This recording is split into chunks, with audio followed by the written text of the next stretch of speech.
Na va, šitokį žanginį video apie ledo terapiją noriu pradėti tokioje vietoje, kurią pavadinčiau kryžkelę. Ir turbūt daugumai mums kažkada nutinka gyvenime atsidurti kryžkeliai, kai daug kas buvo nebetinka, nebepatenkinama, kada jaučiamės labai depresiški galbūt ir net pagalvojam, kaip mūsų gyvenimas virsta kažkokiais kapais. Visi mūsų žmonės, visi mūsų pomėgiai mirė ir kitoj pusėje kapai ir galime rinktis kažką kitą.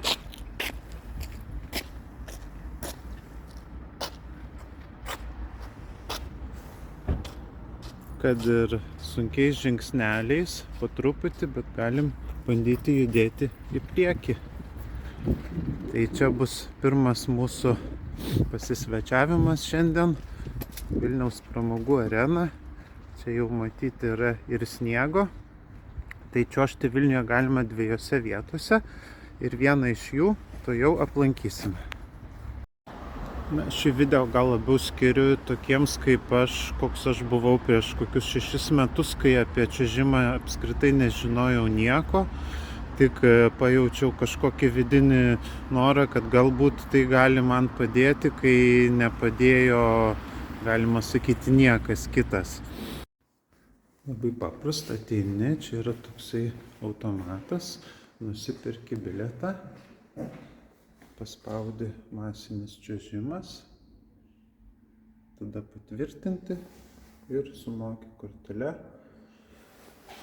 Čia dabar uždaryta, bet čia yra pačiūžų nuoma, į bilieto kainą įskaičiuota pačiūžos, tai tiesiog tam žmogui, kuris aptarnaus, reikia pasakyti savo batų dydį.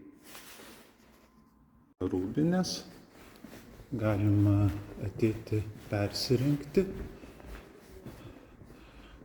su spintelėm, čia žmonės palieka savo batus, susideda daiktus ir tada keliaujam toliau jau į areną. Na, va, taip atrodo pati pramogų arena. Rytais čia būna gana tuščia. Dabar, kaip matome, vyksta kaip tik suaugusių sportininkų treniruotė. Keletas moterų, merginų čiuožia. Pramogų arenoje būna gana šalta. Termometras rodo 1 laipsnį. Bet čia yra daugiau privatumo. Na, apie pačias pačiūžas čia jau atskira kalba. Iš tikrųjų labai svarbu, jeigu pajusime, kad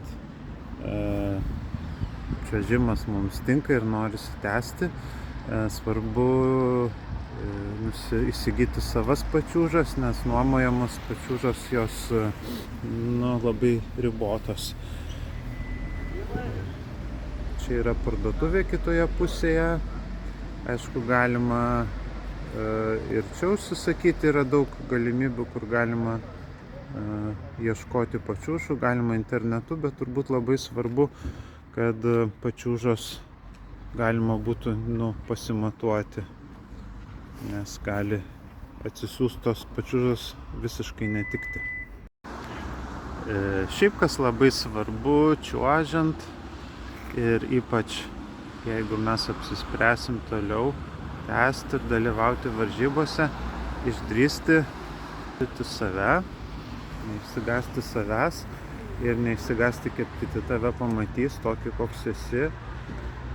Pamatys tave gal ir nugriūnantį ir kažkokį kartais daug silpniau čiuožiantį negu visi kiti. Tai yra irgi, manau, labai svarbus ir toks psichologinis dalykas,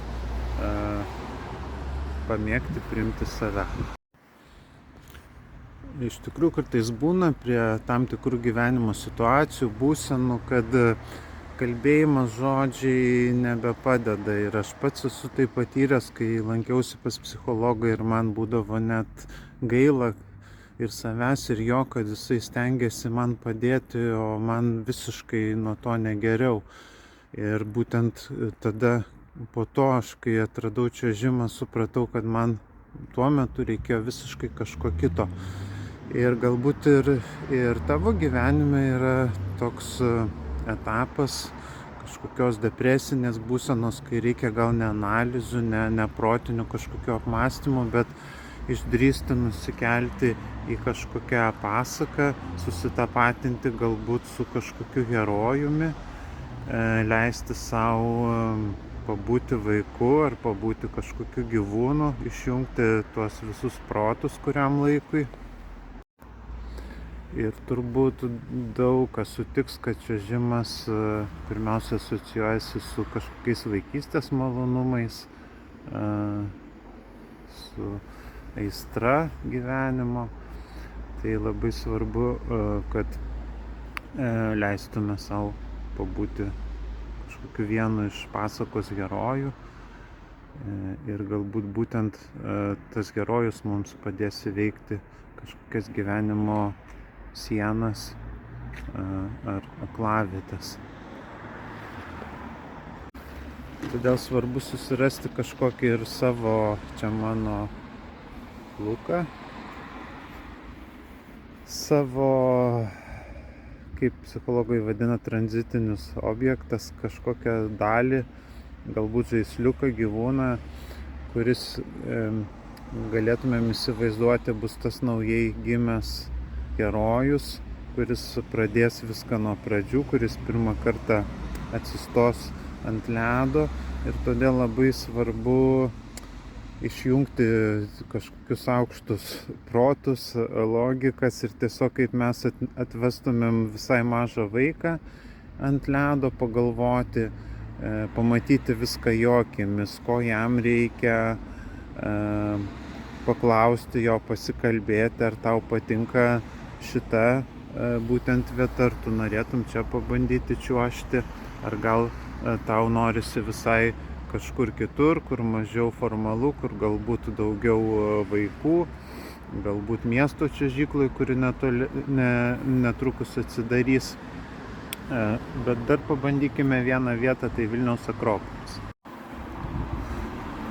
Taigi, kokiom situacijom ir kokiom būsenom aš pirmiausiai siūlyčiau ledo arba čiuožimo terapiją, tai turbūt, kai jaučiamės, kad einame gyvenime tam tikra riba, kai vienoj pusėje yra negyvenimas, tam tikra prasme mirtis, nebūtina fiziškai numirti, bet kartais jaučiamės psichologiškai ar socialiai visiškai numirę.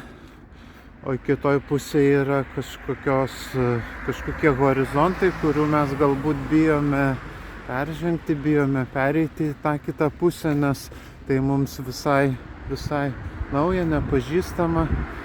Ir aišku, ypač kai mes jau nebe vaikai, tai gali kilti labai daug abejonių, ar dar aš galiu kažką pradėti, būdamas 40, 50 ir 70, ar galiu kažką naujo pradėti, ar man jau vis dėlto ruoštis čia.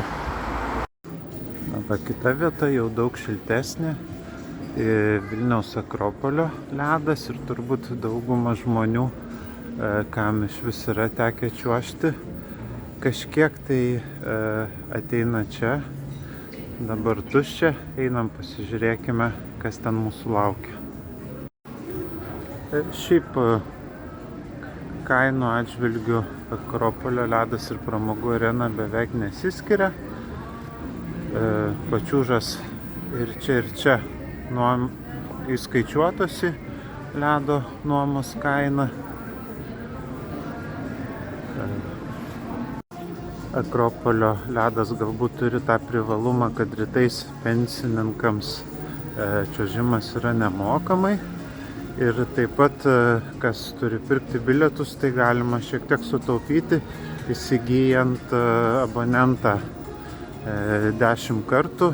Abonentas rytinis kainuoja 60 eurų, o dieninis berods 90.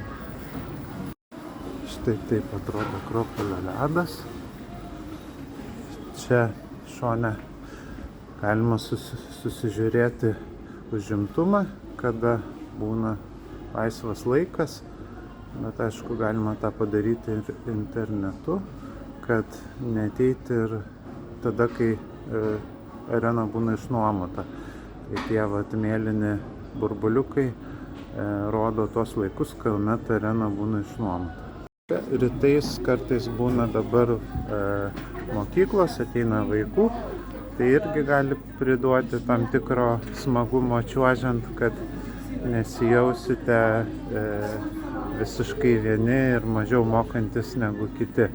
Čia taip pat yra rūbinės, galima pasidėti daiktus ir yra dar privačios rūbinės. Kas nenori su visais rengtis, tai galima užeiti čia. Štai.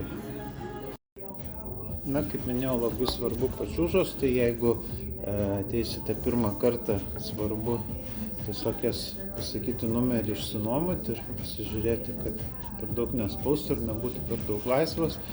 Jeigu turėsite savo įsigiję pačiūžas, tai tiesiog jas teks visą laiką nešiotis. Bus jūsų neatskiriamas draugas pačiūžos. Pačiūžas šiaip reikia galąsti, nelabai dažnai, kai jau pajaučiame, kad pačiūžas lysta.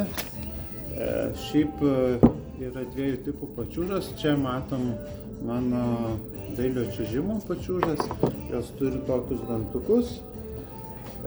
Dažniausiai nuomoja ledo ritulio pačiūžas, kurios būna be dantukų. Dailio čiuožimo pačiūžose labai aiškiai matysis, kad yra dvi briaunos, nes dailiam čiuožime visada čiuožiama arba ant vienos, arba ant kitos briaunos, tarp kurių yra toksai griovelis. Tai tam, kad mes galėtumėm išmokti daryti posūkius, kažkokius lankelius, labai svarbu, kad jos būtų pagaląstos ir kad galėtumėm čiuožti arba ant vienos, arba ant kitos briaunos. Na, užsidėję pačiūžas ir keliaujame toliau ant ledo.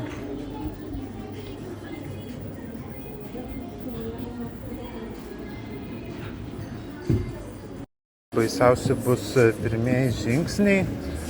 Tam, kad būtų šiek tiek drąsiau, čia yra bortelis, galima visada ranka prisilaikyti. Taigi vėl įsivaizduokim, kad mes esam ten vaikas, kuris žengia pirmosius žingsnius ir labai svarbu nesigėdinti, sau leisti būti prilaikomam vieno iš tėvelių. Pati apranga ledo, Akropolio ledo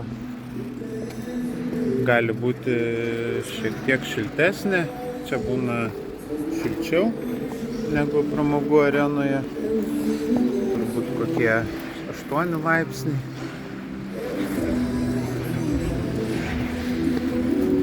Ir tiesiog apčiuožti pirmą ratą. Tai pradedant čiuožti svarbiausia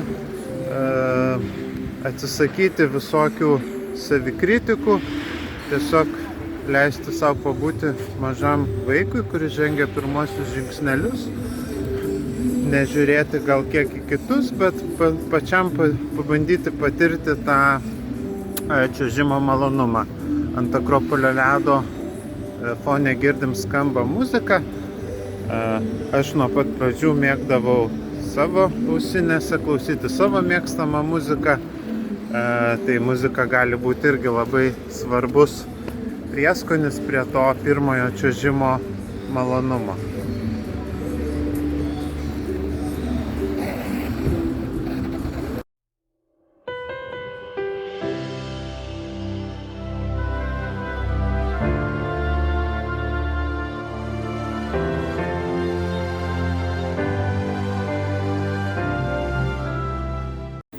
Ir dar vienas didelis Akropolio ledo privalumas, kad pačiuožus galima save apsidovanoti skania arbata, pasidžiaugti,